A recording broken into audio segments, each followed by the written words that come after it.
బేబీస్‌ని healthy వేలో weight gain చేసే recipe ఇది.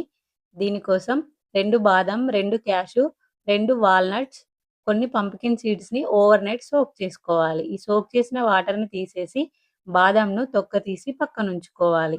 వీటితో పాటు ఇక్కడ 3 డేట్స్ కూడా నేను నానబెట్టుకున్నాను. డేట్స్‌లో కూడా సీడ్స్ తీసేసి ఆ డేట్స్‌లో ఉన్న వాటర్ వాడుకోవచ్చండి. ఇవన్నీ కూడా ఒక మిక్సీ జార్‌లో వేసుకొని స్మూత్ పేస్ట్ లాగా చేసి పక్కనుంచుకోవాలి.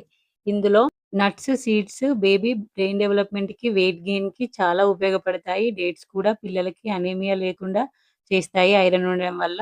ఇక్కడ స్వీట్ పొటాటోని తీసుకున్నాను. మంచిగా ఉడకబెట్టుకొని, పీల్ చేసుకొని, మెత్తగా స్మాష్ చేసుకొని, మనం ముందుగా ప్రిపేర్ చేసుకున్న పేస్ట్‌ను ఇందులో కలిపేస్తే మంచి రెసిపీ రెడీ అయిపోతుంది. టేస్ట్ చాలా బావుంటుంది. పిల్లలు ఎంజాయ్ చేస్తారు. స్వీట్ పొటాటోలో కూడా హై ఫైబర్ ఉండడం వల్ల పిల్లలకి కాన్‌స్టిపేషన్ అనేది ఉండదు. వెళ్ళే ముందు సబ్స్క్రైబ్ చేసుకోండి. లైక్ ఇవ్వండి.